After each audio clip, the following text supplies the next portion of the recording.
Namaste, everybody. Welcome to our Wednesday evening class. And as you know, friends, we've been in the theme of, honoring the life of the masters of our path, of the saints, Swami Kriyananda ji. And we discussed the life of Swami Kriyananda ji and stories and principles of healing from there. Then, of course, Christ, Mahavatar Babaji.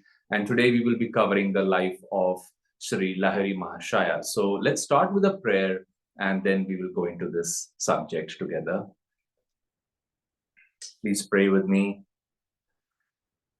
Heavenly Father, Divine Mother, friend, beloved God, great masters, Jesus Christ, Babaji, Krishna, Lahiri Mahashaya, Swami Sri Yukteswarji, our beloved Guru, Paramhansa Yogananda ji, saints of all religions, Swami Kriyananda ji, we humbly bow before you all.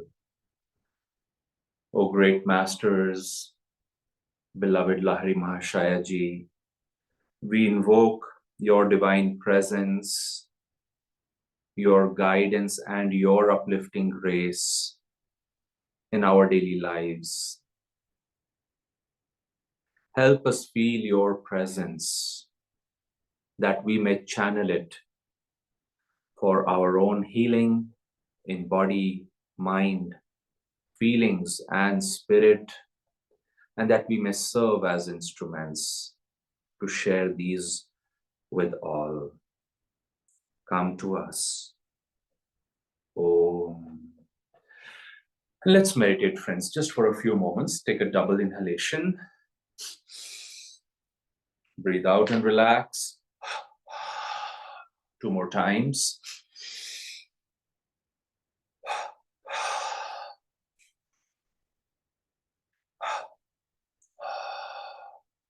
Just for a few moments, sitting up straight, close your eyes and let's meditate.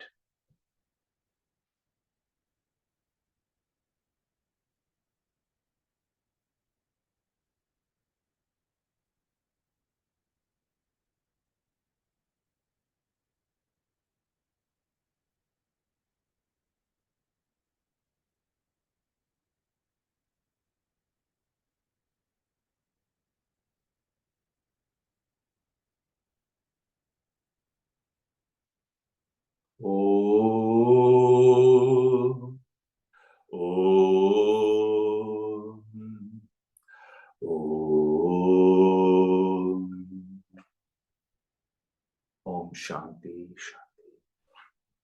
Welcome back, everybody. And, I'd like to start with a beautiful story that I heard just yesterday. I was doing a program in the city of Moscow, and a devotee came. We started interacting about our masters and the spiritual path and journey. And he shared a very beautiful thing. He said, would you like to hear how Lahiri Mahashaya has helped me and guided me? And this morning, as I was preparing for this talk, I thought that's, again, so sweet of the masters of Lahiri Mahashaya ji, in this case, to so softly, sweetly present, like family members coming together and talking about, you might say in this case, of course, the Guru, but really don't keep the Guru at a distance, keep them in your heart. They're like our brothers, our fathers, grandfather, mother, whichever way you see them as. And so very sweetly, this, fellow devotee in God, my Guru Bhai, he said, would you like to hear how Lahiri Mahashaya has helped me? I said, oh, absolutely. And he said, this happened many times since 1980s. He read the autobiography of a yogi, felt very deeply, closely drawn to the life of Lahiri Mahashaya. And he said, then through the many years, ups and downs, through challenges, times when he was in hospital, he said Lahiri Mahashaya would come in his dream. He would bless him. And he said he found great comfort from, of course, reading the autobiography of a yogi Then he said, as he practiced Kriya Yoga, he said, I truly felt those words of Lahiri Mahashaya, that I am ever with those who practice Kriya Yoga. And he said, all these beautiful healings for in body, mind, really, and spirit, because now he's been meditating for all these decades.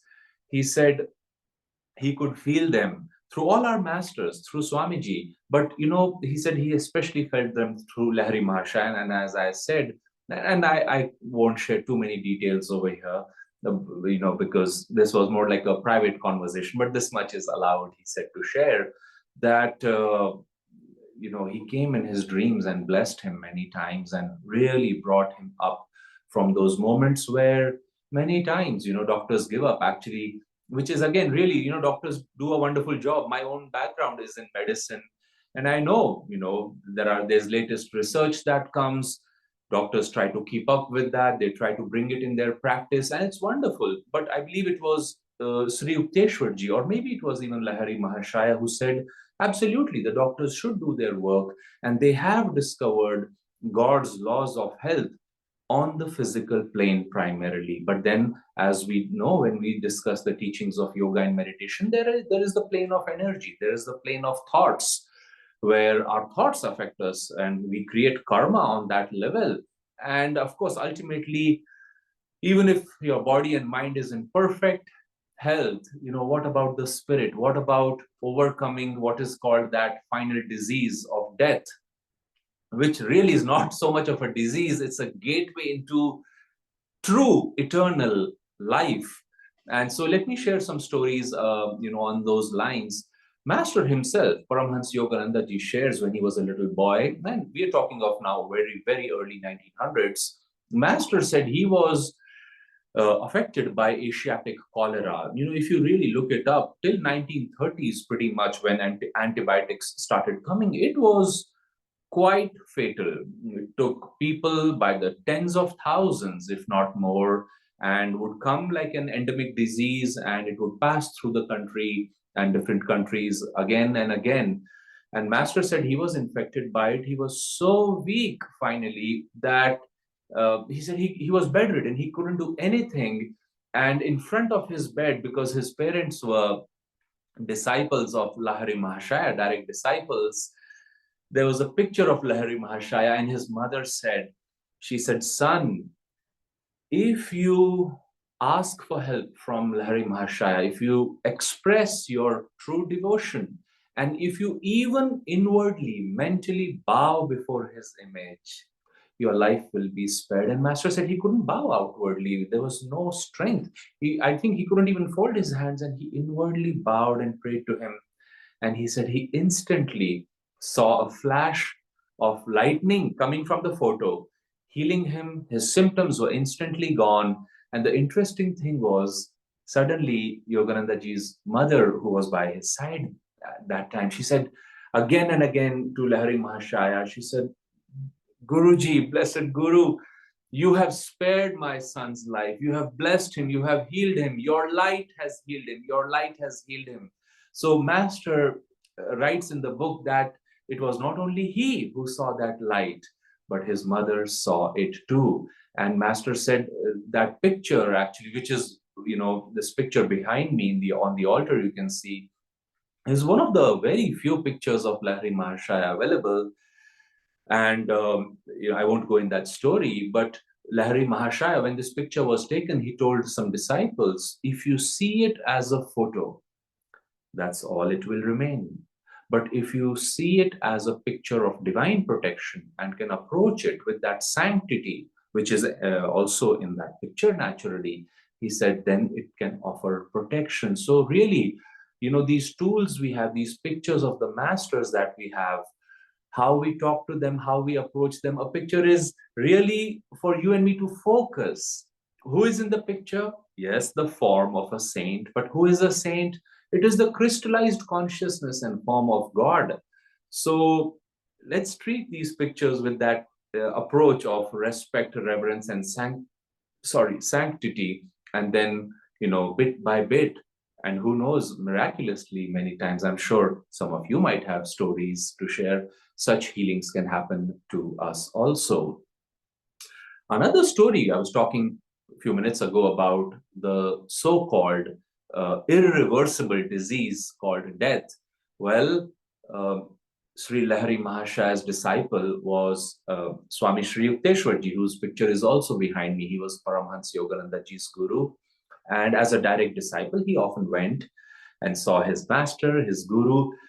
And another person who went with him was his closest friend, Rama.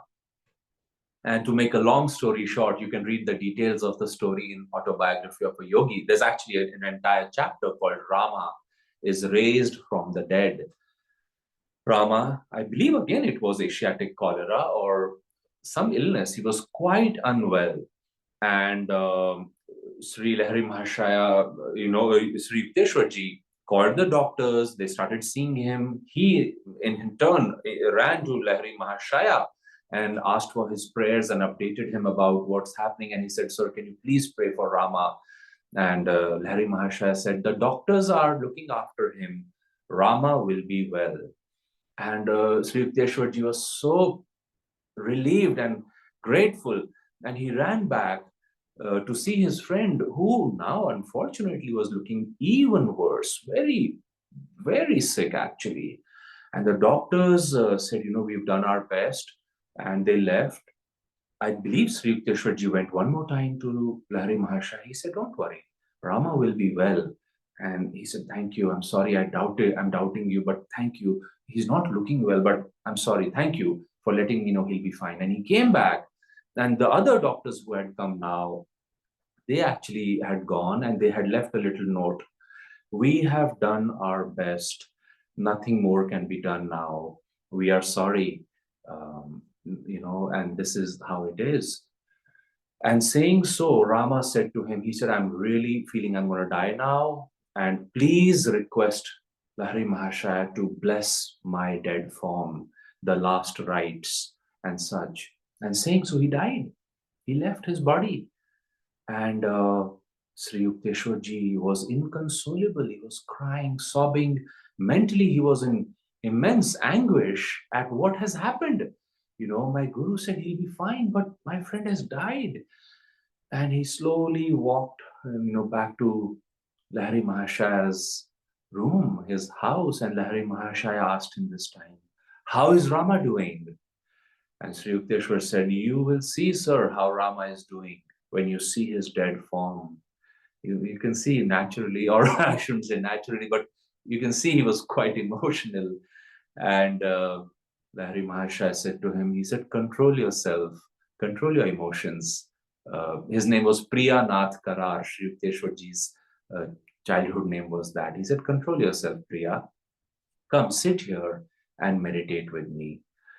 And interestingly, they meditated, I believe, through the evening, afternoon and evening, all of night and early morning. Lahiri Mahashaya said to him, "Now here, take this castor oil and pour 7 drops of this in the mouth of Rama." And Sri Yukteswarji said, "But sir, he's been dead." He says, "Please do as I say." So he went and he said, this situation called rigor mortis, where the body becomes very tight and clasped after some hours of passing away, that had set in. He said he somehow opened his friend's lips and poured the drops one by one. And at the 7th drop, Rama sat up as if nothing had happened. He looked just fine. He said, "Come, let us go and see Lahiri Mahashaya." He came in my mind with a flash of lightning and he said, "Come with Priya and see me." They both went. They saw Lahiri Mahashaya ji, and Lahiri Mahashaya said to Sri Yukteswarji, he said, "You doubted me." He said, "I told you twice. I didn't tell you the doctors will heal him. I told you they are doing their work. They are tending to him, but he will be fine." And then, here's the important thing. The word of a saint is binding on the universe, Yogananda used to say. So when Lahiri Mahashaya said, "Rama will be fine," Rama, and he said, in this case, Sri Lahiri Mahashaya said, "I had to let him die and bring him back so that you learn the lesson. that, the word is binding on the universe and we need to develop more faith. So, very again, on one level, simple truths, but very deep, multi layered, and profound. So, again, a beautiful principle of healing of when we feel Master's voice, when we feel that inner knowing, then how can we align our faith, our will to that, healing power of the Masters? Another very beautiful story, which showed us even today in space and time how we can receive the help for our healing from these great masters and saints is one time Sri Lahiri Mahashaya said, he said, I'd like to today talk about the spiritual eye, Kutastha Chaitanya, this point between the two eyebrows as it is called. And he said, this is the seat of super consciousness, enlightenment. And he started talking about it and expounding on it. And suddenly in the middle, he gasped and he said, I'm drowning near the coast of Japan. And people were quite surprised. What was that in the middle of the talk? And the next day in the newspaper headlines, the headlines in the newspapers was that a ship had capsized near the coast of Japan and many people had died. Now, again, friends, on one level, of course, we may say, well, they died.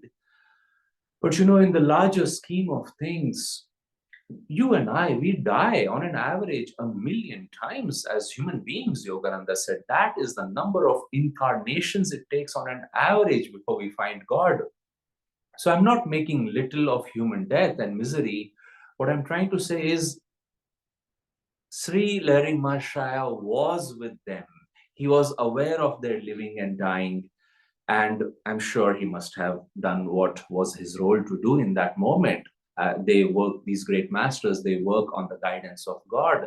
But I find that very comforting that sitting in Banaras, he was able to tune into these seemingly unknown people in Japan who were dying. And I find that very, very comforting and consoling that we may not be able to see the masters and we may doubt their presence in healing, but we are under their watchful, eternal watchful gaze. And that is the important thing. And finally, I'd like to close with this story where similarly, banishing space and time and really even nationality, which on one level, of course, we understand. But remember, when Lahiri Mahashaya was serving, he was serving under the British Department. India was under British rule. And one of his officers, while he was working, he noticed his officer was not, he was feeling quite down. So he said, Sir, is everything okay? And he said, I just got the news that my wife is not well and I'm quite concerned. And remember, at that time, it would take 3 months or more for the letter to arrive. So by the time this letter came, this man didn't know what else was happening and he was quite concerned. And Lahiri Mahashaya simply said to his, I believe, colleague or superior, he said, give me a moment, sir. I'll get you some news. And he went in the neighboring room and came back very shortly with a smile on his face. He said, Sir, please don't worry. Your wife is feeling much better. She's already on the road to recovery. And right now, she's writing you a letter to inform about that and many other things. And this officer was so surprised. He said, Sir, I've always known you to be very joyful and ecstatic. He said that he used to call him ecstatic Babu. He said, but I never knew that you can transcend time and space at will. And as it happened, 3 months later, the letter came, and I believe the wife herself, the wife actually came. So she wrote him a letter and she said, I'm coming. And then she came. And when she came to their office, Lahiri Mahashaya was working at his desk and she simply came and said to him, she said, Sir, I want to thank you. You came that day 3 months ago surrounded in the halo of God's light, and you blessed me, and I was instantly healed.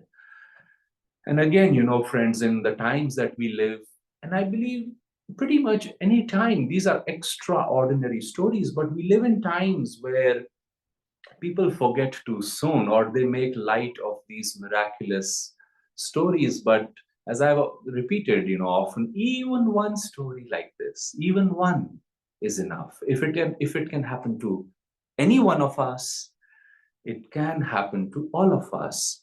The goal, it may not happen exactly in the same way, because God has his ways. Again, like Lahiri Mahashaya said, this beautiful line, he said, there are no unanswered prayers, that God answers all prayers.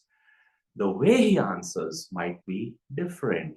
And you may add at different times, because God knows what is best for us, which is why Yogananda ji said, when you pray for anything, always you should end it. It's almost like you offer that prayer to God, that in the end you say, may thy will be done. So again, I thank you all for the opportunity to share on this topic, and just beautiful, remarkable stories of the word, the power of the spoken word of the masters, and how they are with you and me even now in time and space in our daily lives. So God bless you.